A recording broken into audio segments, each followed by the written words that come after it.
Welcome to Finding the Fire. The fire inside is what drives us. Left unattended, it can burn out of control. In Finding the Fire, Cindy Jacobson speaks with guests, telling stories of trauma and triumph. In sharing our experiences, we find connection and understanding. Join her now as we burn through the walls of separation. Get ready for Finding the Fire, and let's find your spark. Hello, everybody. Today we have James McFadden here with us. And I really appreciate you being here, James. I canceled and rescheduled about 4 times this morning because I got a lot of stuff on my plate. So thank you so much for being here. Yeah, glad I can be here. So with everything going on in the world, I have tried to be very PC and keep thoughts and feelings to myself because that's the world we're in right now. We have to worry about everybody else instead of what's true to our own self and our own heart. And right now, I mean the whole world right now. Okay, you guys, we're all in shutdown, right, James? You're there with your green screen. I'm here in my office with the poor lighting, which our podcast producer hates, but we're here. So,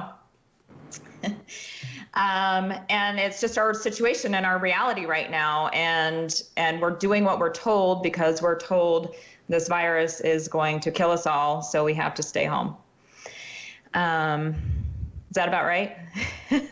That's what Did they I sum say. that up right? That's what I hear too.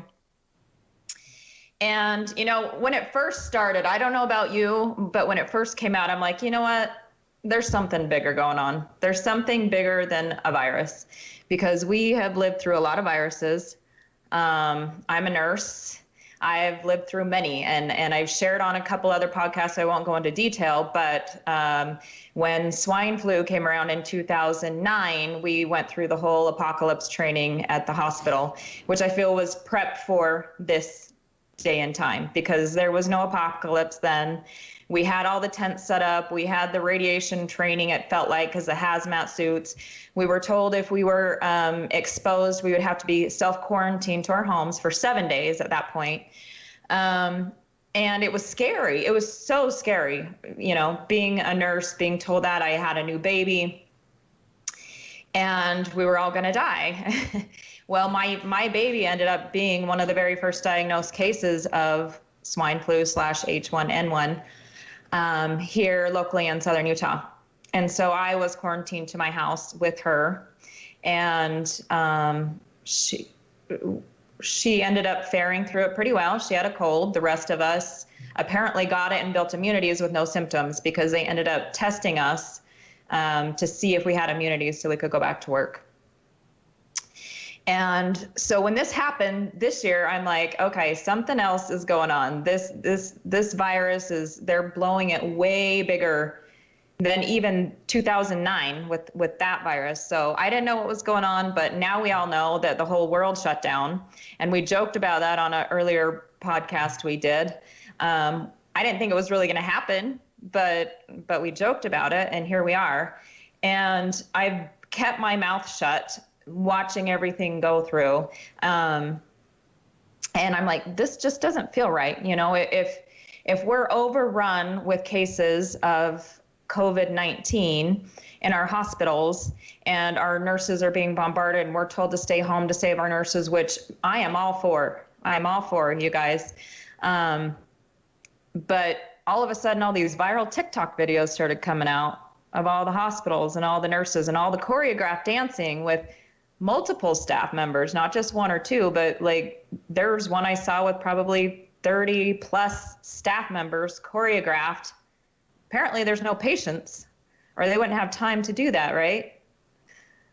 It just wasn't adding up. And suddenly I'm hearing, I have, friends still in the medical field. And a few weeks ago, they got gag orders because the information was coming out that they had no patients in the hospital.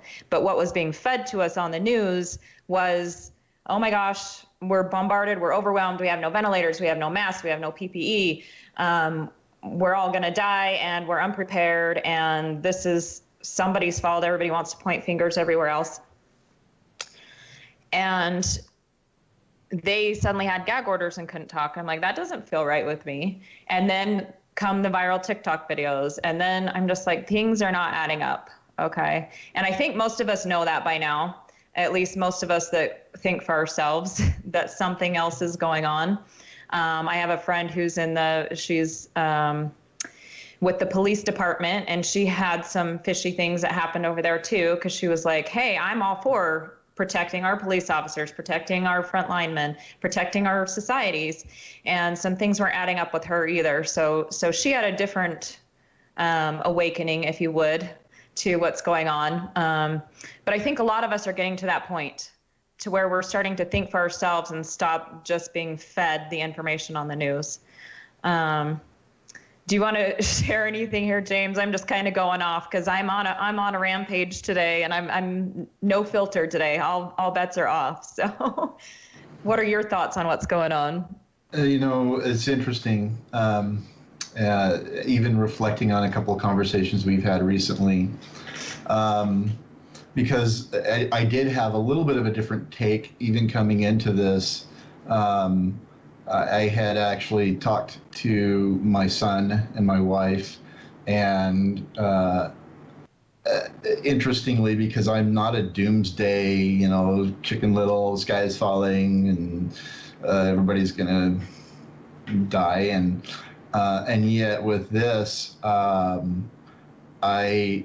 could see where we were heading, and that it wasn't going to. Wasn't going to be pretty, but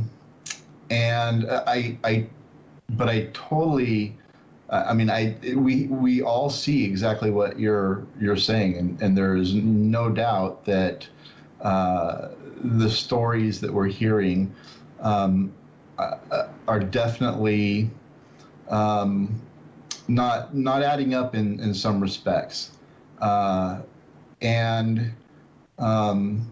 What's really interesting to me is how we are managing this from an emotional perspective, and how we are dealing with those emotions and releasing those emotions. And so the TikTok videos, I totally agree with you. Though some of them, it just doesn't feel like it fits the narrative. And but New York's narrative is not our narrative, especially here in southern Utah. We were on ABC News. They were talking about us like we weren't doing anything, and everything was business as usual, which wasn't entirely true as well. But I think what I have to look at personally is I look at my wife, who, if she got this, would not fare well and might not make it. And the other thing I look at is, even though we've been in shutdown now for 30 days, we're still seeing cases. And if it's got a 14-day gestation, there's definitely people that are getting sick, supposedly in lockdown. So I agree with you. The narrative that's being fed to us, there's just so much that doesn't make sense, doesn't add up. But we're in so many different microcosms. I joked with my wife the other night, and I said, history will speak of this time as the great social experiment, to see just how people will react and behave, and some people are rising to the occasion and handling it with dignity, and some aren't. So it's definitely got people looking at things differently, for sure. Absolutely. And I agree with you on that. Like, of course, we want to protect, like you say, your wife is at risk. My grandmother is at risk. We have comorbidities and autoimmune things in our families, and we don't want to put anybody at risk, that's for sure. And I think that's why everybody was so willing so quickly to do exactly what we were told. We were told to stay in place, stop working, quarantine for 14 days, going on 30, pushing 40 by the time they're wanting to open back up. Even then, some people want to go longer than the 40 days. So of course we want to keep people safe. Nobody wants anybody in harm's way. And this is where I get a little frustrated with people, because people are starting to attack each other, right? They're saying you're going to harm me if you do this or that or the other. And nobody wants to harm anybody. Humans are good. Humans have good hearts. They don't want to put anybody at risk, but also they're starting to put themselves at risk if they can't feed their families and they can't pay their bills and they can't keep a roof over their head. They can't keep the lights on. And of course we have government helping with all that. I don't want to go down that road right now. The road I want to go down to is, does this feel good to your heart? Yesterday, I watched this video in Meridian, Idaho, where this mom apparently had let her children play on the playground equipment. And there was other moms in the park, and they were there in the grass, social distancing, but letting their kids get out and get some sunshine. And I guess there they have a rule that no playground equipment. So 2 police officers came and arrested the mom in front of her children, in front of all these other moms. And they're like, what are you doing? These moms didn't know each other, but they're like, what are you doing? And they got out their cameras and started recording and asked them, does this feel good to your heart? Does it feel good to your heart to arrest a mom for allowing her kids to play on playground equipment? And who is she putting at risk by doing that other than herself? If anybody else is at risk and they don't come to the park, that's their choice. She's the one allowing her kids to do that. She's choosing to apparently put herself at risk, which that's a whole nother story, but they're arresting her for letting our kids play on playground equipment. Like, if we are in a police state now, and I never even believed in police state, and when people talked about that, I'm like, whatever, they're just for our best interest, but you're really going to arrest a mom letting our kids play on the playground. And that, to me, yesterday, I was like, this is not okay. What are we doing right now? Here in southern Utah, we have very few cases, very, very few cases, thankfully. I'm very grateful for that, and I know it's not the same everywhere. But what I'm going to say, and what brought me on today on kind of a tangent, is my grandmother, and I've spoken about her a few times. She is my person. My grandmother's my person. She's 94 years old. I attribute so much of my life to her. She's was always there for me when I needed it. And my whole family. She has 6 children and I don't know how many grandchildren, great-grandchildren, but she's always been there for everybody. And she is a strong woman. She has looked death in the face her entire life since she was 6 years old. She had an appendix rupture, and the doctors told her mom and dad to say goodbye to her because she wasn't going to live. And she was like, I thought that was funny because I knew I was going to live.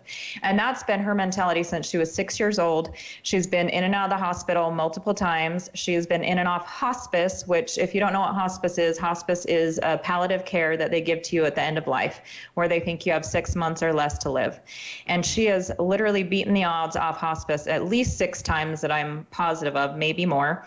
And even the hospice doctors and nurses are like, I have never seen anybody recover like she has. She has got a strong spirit. And if she wants to recover, there's nothing stopping her as long as we're giving her water and not giving her what I call a Dr. Kevorkian cocktail, which hospice has nice medicines for patients that are in pain when they pass away, so they aren't passing away in pain.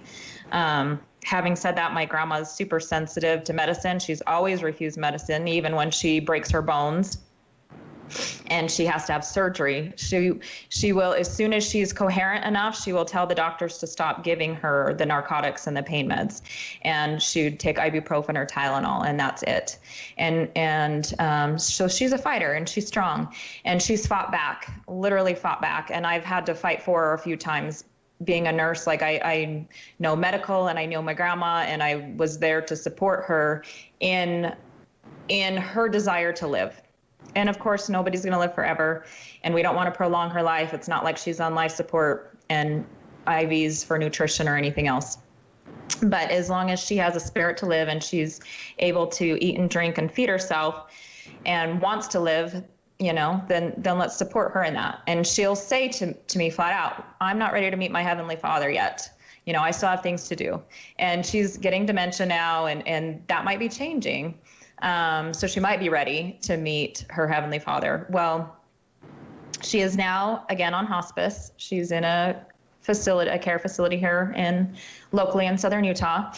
And they're doing an amazing job with her and keeping their patients safe. They abided to the lockdown rules where no visitors were allowed in to keep COVID out of their facility, because we know like there's facilities in Washington State and elsewhere that once it gets in the facility, it's pretty much a death sentence for all of these elderly people. So we're very grateful for them for keeping them safe. We received a phone call last week that she was ill, and she had been throwing up and had a bout of diarrhea. And, she's gone through this a lot, so we didn't think a whole ton of it until we got a call the next day, and they said they think she has maybe 3 days left. And of course, being my person, being family, she has lots of kids and grandkids, and we would like to say goodbye to our grandma. And some places that's not happening. These patients are dying with nobody by their side. We're hearing the reports of it. And my heart immediately sunk when I heard that. And so we called the facility, and I'm like, if she's dying, then I would want to bring her to my home so she could die surrounded by family members that love her. We're not putting anybody at risk that way except ourselves. And if she's dying anyway, she's not at risk of getting the virus. And if she is, it's not going to change her life expectancy if she has 3 days or left to live. So we were having this conversation, and they said, you know what, the facility does allow for family to come sit by the patient's side if they're in the active dying stage. And so we were waiting for that time when they told us she was in the active dying stage and we could come sit by her side. And we were on the phone with them multiple times a day, every shift, talking to the doctor, talking to the nurses, talking to the CNAs and the staff directly taking care of her. And we were receiving that information yesterday that we could go sit by her side because, she was probably not going to be with us 48 hours or less at that point. And waiting. Finally, I get a call and they're like, you know what? I'm sorry. The doctor just ordered a COVID-19 test on her, even though she's showing zero symptoms of the typical symptoms of COVID. But now this is the information they're giving us. Now we know there are also GI symptoms with COVID. So they want to do a COVID-19 test on her. The test just arrived. It'll take 36 to 48 hours to get a result on that. And I said, well, okay, but that's not going to change her life expectancy one way or another. So can we come in and hold her hand and say goodbye to her? Well, we don't know about that. We're going to have to wait. And I'm like, what do you mean? Why? Like, who are we putting at risk? Well, if she does have COVID and we let you guys in, then you're going to have to self-quarantine for 14 days in your house. Okay, let me do that. That's my choice. I'm putting myself at risk. This is my grandmother. I don't want her to die alone in a facility and I know these nurses and CNAs care about her, but they are not her family. And they have not been there I'm 41. They have not been there for 41 years, or she has not been there for them for 41 years.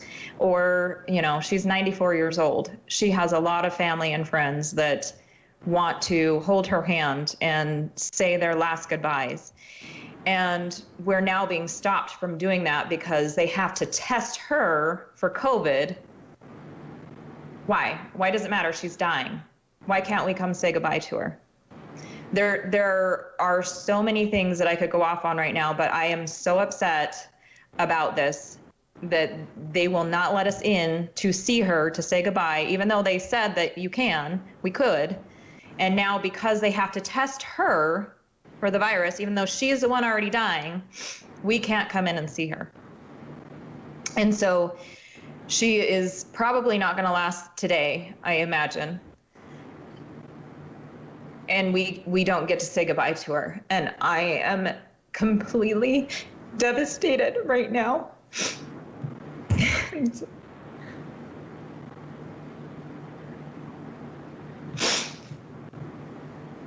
And And I know they're just doing what they're told, so it's not them that I am upset with.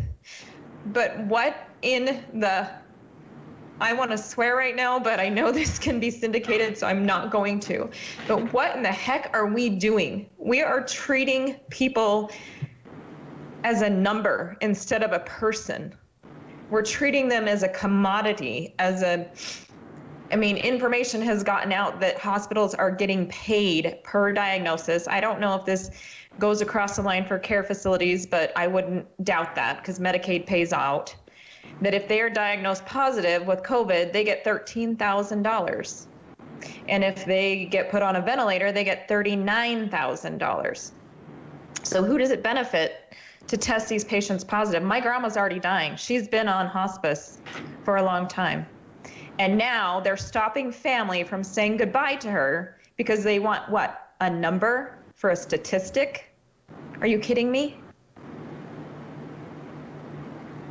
That is definitely the the crime in all of this, if you will. Just hearing all these stories like this, where common sense has no place, and my heart goes out to you right now, Cindy. I really wish there was something that can be done, and it's not right. And it doesn't make sense. And you would think that intelligent people who are capable of making intelligent decisions would do that, because the day society stops depending on the intelligence of those around them, the professionals of those around them who have been making life and death decisions for their entire career, when we can't allow them to make those decisions, and they have to rely on a bureaucrat's orders, that is really the tragedy of this whole situation. And there's a couple things that we can do, but it's heartbreaking to hear that. That's exactly right, James. Like, this is the tragedy, when we are no longer caring about people as a person, caring about our communities and families as people, and treating them like a leper, or a number or a statistic, or it's me against you. And it's not me against you. We are all human. We have hearts. We care about each other. We're going to do what's right and protect ourselves, just like we did with the flu that kills everybody.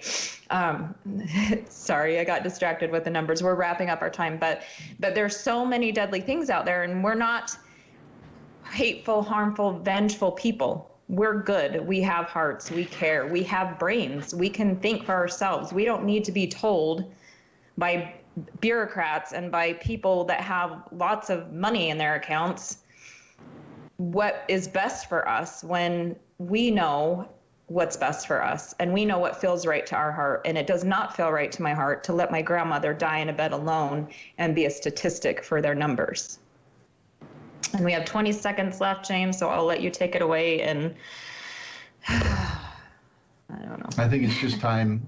It's time for us to do some introspection and to really look at how we're reacting to this whole thing. Common sense needs to be restored, and hopefully we can do that. Yes, thank you. I appreciate it. You've been listening to Finding the Fire, where we are finding deeper connections through sharing our life experience. Being placed in foster care, losing a child to SIDS, and a husband to suicide, Cindy has turned her story into the fuel that drives her. To be featured as a guest, go to findingthefire.com. Cindy is a former NICU nurse, a foster parent, has started a nonprofit, helps others, and supports her family by selling real estate. To find out more, go to involvedcommunity.com.